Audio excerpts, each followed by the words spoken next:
প্রিয় দর্শক, আজকের ভিডিওতে যে বিষয়টি আমি আপনাদের সঙ্গে শেয়ার করব, প্রিয় দর্শক, বিষয়টি হচ্ছে বিশ্বনবী সাল্লাল্লাহু আলাইহি ওয়াসাল্লাম ৫ ব্যক্তির নাম বলেছেন। তিনি বলেছেন যে এই ৫ ব্যক্তি মৃত্যুর আগ পর্যন্ত মুস্তাজাবুদ দাওয়াত। এর মতলব হচ্ছে এই ৫ ব্যক্তি দোয়া করলেই আল্লাহ পাক কবুল করে নেবেন। বলুন সুবহানাল্লাহ।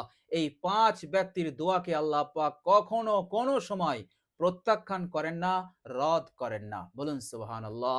এই জন্য এই ৫ ব্যক্তির সঙ্গে যখনই আমরা সাক্ষাৎ করব, কথা হলো, সব হলো, শেষে বলবো ভাই আমার জন্য একটু দোয়া করবেন। আর আপনি যদি ৫ জনের মধ্যে একজন হন তাহলে তো নূর আলা নূর। আপনি যা চাইবেন আল্লাহ পাক কবুল করে নেবেন। বলুন সুবহানাল্লাহ। এখানে 50-50 নয়, 100% গ্রান্টেড। কেননা বিশ্বনবী সাল্লাল্লাহু আলাইহি ওয়াসাল্লাম বলেছেন এই ৫ ব্যক্তির দোয়াকে আল্লাহ পাক কখনোই রদ করেন না। বলুন সুবহানাল্লাহ। প্রিয় দর্শক, বাইহাকী শরীফের হাদিস, হাদিস নাম্বার ২৭০০। প্রিয় দর্শক, বর্ণনা করেছেন হযরত আব্দুল্লাহ ইবনে আব্বাস রাদিয়াল্লাহু তাআলা আনহুমা। তিনি বলেছেন যে রাসূলুল্লাহ সাল্লাল্লাহু আলাইহি ওয়াসাল্লাম বলেছেন যে ৫ ব্যক্তির দোয়াকে আল্লাহ পাক কখনোই রদ করেন না। খামসু দাওয়াতিন ইউস্তাজাবু লাহুন্না। বিশ্বনবী সাল্লাল্লাহু আলাইহি সাল্লাম বলছেন তাদের দোয়াকে আল্লাহ পাক অবশ্যই অবশ্যই কবুল করে নেন। প্রিয় দর্শক, বিশ্বনবী সাল্লাল্লাহু আলাইহি সাল্লাম সেই ৫ ব্যক্তির মধ্যে প্রথম যার কথা বললেন তিনি হচ্ছেন দাওয়াতুল মাজলুম। মাজলুমের দোয়াকে আল্লাহ পাক কখনোই রদ করেন না। মাজলুমের দোয়াকে আল্লাহ পাক তৎক্ষণাৎ কবুল করে নেন। বলুন সুবহানাল্লাহ। প্রিয় দর্শক, মাজলুম কারা? যাদের উপরে অন্যায় করা হয়, যাদের উপরে অত্যাচার করা হয়, জুলুম করা হয়, হাতের দ্বারায়, মুখের দ্বারায়, ব্যবহারের দ্বারায়, অথবা তার উপরে প্রহার করা হয় অন্যায়ভাবে। তো এইভাবে করে তার হক যদি নষ্ট করা হয় তো এগুলো সবই হচ্ছে জুলুম। তো যার ওপর এগুলো করা হবে সে হয়ে যাবে মাজলুম। বিশ্বনবী সাল্লাল্লাহু আলাইহি সাল্লাম বললেন হাত্তা ইয়ানতাসিরা, যতক্ষণ পর্যন্ত সে জুলুমের বদলা না নিচ্ছে ততক্ষণ পর্যন্ত তার দোয়াকে আল্লাহ পাক কবুল করতে থাকবেন। এখন সে যদি বদদোয়া করে সেটাও কবুল হবে, সে যদি ভালো দোয়া করে সেটাও কবুল হবে। সুতরাং মাজলুমের বদদোয়া হতে আমাদের দূরে থাকতে হবে। প্রিয় দর্শক, আমাদের ওলামায়ে কেরাম আকাবিরিন তিনারা বলেন কখনো কোনো সময় জালিম হবে না, মাজলুম হও কিন্তু জালিম কখনোই তোমরা হবে না। বলুন সুবহানাল্লাহ। তো প্রিয় দর্শক, প্রথম নম্বর হচ্ছে দাওয়াতুল মাজলুম। মাজলুমের দোয়াকে আল্লাহ পাক কখনোই রদ করেন না। প্রিয় দর্শক, এরপর বিশ্বনবী সাল্লাল্লাহু আলাইহি সাল্লাম বললেন দ্বিতীয় ব্যক্তি হচ্ছে ও দাওয়াতুল হাজ্জি, হাজী সাহেবদের দোয়া। অর্থাৎ যখন কোনো ব্যক্তি হজ করতে যায়, যতক্ষণ হাত্তা ইয়াসদুরা, যতক্ষণ সে তার নিজের মাকানে, নিজের ঘরে না ফিরছে ততক্ষণ পর্যন্ত আল্লাহ সুবহানাহু ওয়া তাআলা তার প্রত্যেক দোয়াকে কবুল করে নেন। বলুন সুবহানাল্লাহ।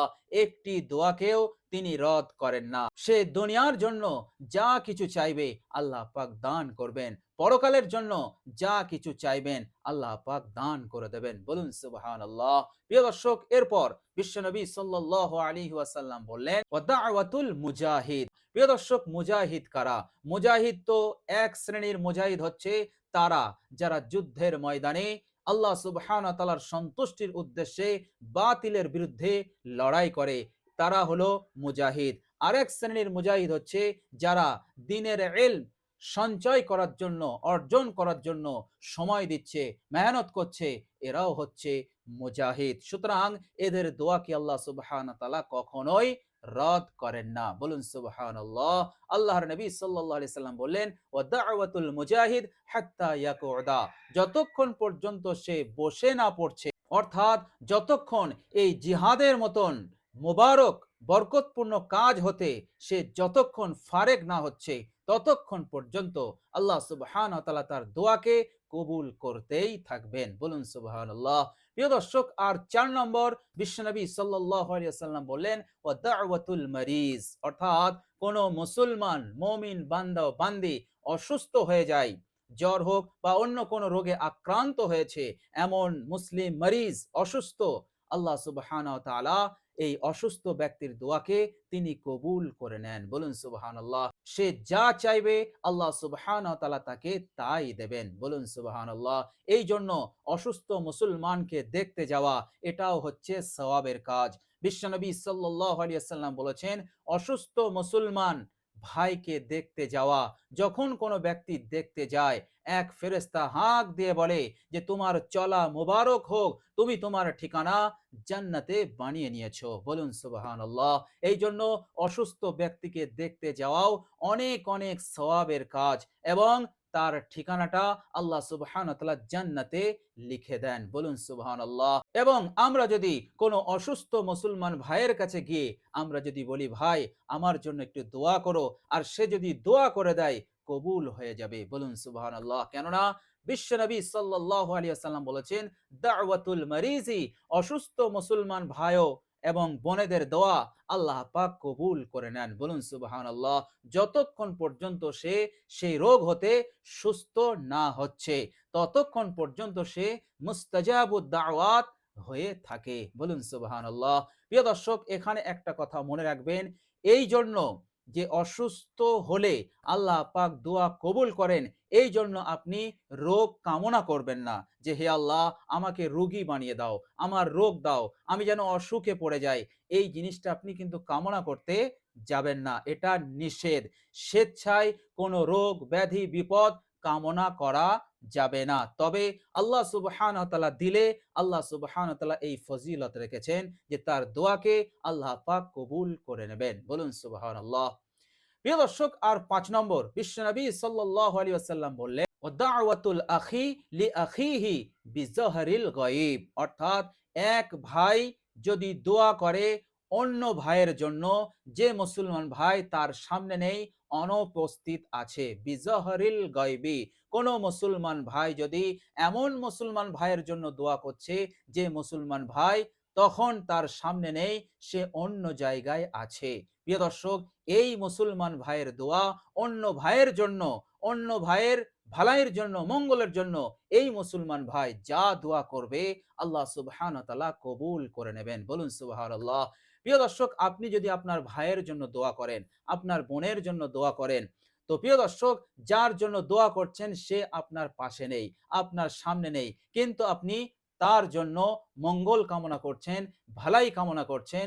আল্লাহর নবী সাল্লাল্লাহু আলাইহি ওয়াসাল্লাম বললেন, ওয়া দাওয়াতুল আখি লি আখিহি বিজহরিল গায়বি, এমন ভাইয়ের দোয়াকে আল্লাহ সুবহানাহু ওয়া তাআলা কবুল করে নেন। বলুন সুবহানাল্লাহ।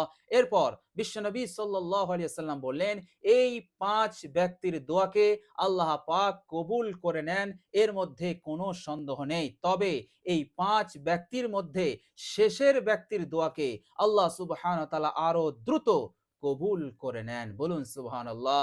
যে ব্যক্তি অন্য ব্যক্তির জন্য, যে ভাই অন্য ভাইয়ের জন্য দোয়া করে, বলুন সুবহানাল্লাহ। প্রিয় দর্শক, আমি যদি আপনাদের জন্য দোয়া করি, আল্লাহ পাক কবুল করবেন, কেননা আমি আমার ভাইয়ের জন্য দোয়া করছি, কেননা তারা আমার সামনে নেই, তাদের অনুপস্থিতিতে আমি তাদের মঙ্গল কামনা করছি।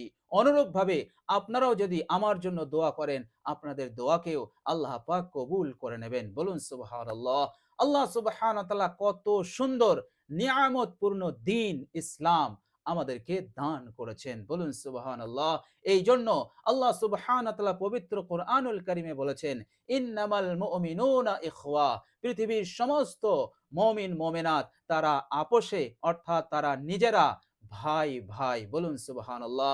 এই ভাই ভাইয়ের রিশতা আল্লাহ সুবহানাহু ওয়া তাআলা বানিয়ে দিয়েছেন ইমানের খাতিরে, দ্বীনের খাতিরে। বলুন সুবহানাল্লাহ। আপনি যেখানেই থাকুন, যে দেশে বসবাস করুন, যে ভূখণ্ডে থাকুন, আপনি আমার ভাই এবং আমিও আপনার ভাই, আপনি আমার বোন আর আমিও আপনার ভাই। আল্লাহ সুবহানাহু ওয়া তাআলা এই রকম ভ্রাতৃত্ব সম্পর্ক আল্লাহ সুবহানাহু ওয়া তাআলা বানিয়ে দিয়েছেন। এই জন্য আমাদের উচিত বেশি বেশি করে আমাদের ভাই ও বোনদের জন্য দোয়া করা। বলুন সুবহানাল্লাহ। কেননা এই দোয়াকে আল্লাহ পাক কখনোই রদ করেন না। তো প্রিয় দর্শক, আমরা সকলেই চেষ্টা করব নিজের জন্য দোয়া করা এবং অন্য ভাইয়ের জন্য বেশি বেশি দোয়া করা। বলুন সুবহানাল্লাহ। তো প্রিয় দর্শক, বাইহাকি শরীফের হাদিস, হাদিস নাম্বার ২৭ বর্ণনাকারী হযরত আব্দুল্লাহ ইবনে আব্বাস রাদিয়াল্লাহু তাআলা আনহুমা। তো প্রিয় দর্শক, এই ৫ ব্যক্তির সঙ্গে সাক্ষাৎ হলে দোয়া কামনা করবেন। আর এই ৫ ব্যক্তির মধ্যে আপনি যদি হয়ে যান, আপনি বেশি বেশি দোয়া করুন। ইনশাআল্লাহ আল্লাহ সুবহানাহু ওয়া তাআলার কাছে যা চাইবেন আল্লাহ পাক তাই দেবেন। আল্লাহ পাকের কাছে নিজের পেরেশানি, নিজের বিপদ এবং নিজের প্রয়োজন, নিজের হাজতের কথা বলুন। ইনশাআল্লাহ আল্লাহ সুবহানাহু ওয়া তাআলা সব দিয়ে দেওয়াটা তিনার কাছে কোনো মুশকিল কাজ নয়। তো প্রিয় দর্শক, বিষয়টা আমরা খেয়ালে রাখবো এবং আমরা সকলেই বেশি বেশি দোয়ার আমলে আমরা নিয়োজিত থাকার চেষ্টা করব। অর্থাৎ বেশি বেশি করে আমরা নিজেদের জন্য যেমন দোয়া করব, অপর ভাই ও বোনদের জন্যও আমরা দোয়া করব। প্রিয় দর্শক, দোয়া আপনি হাত তুলেও করতে পারেন, আবার মনে মনেও আপনি দোয়া করতে পারেন। উভয় অবস্থাতে আপনার দোয়া কবুল হবে ইনশাআল্লাহ।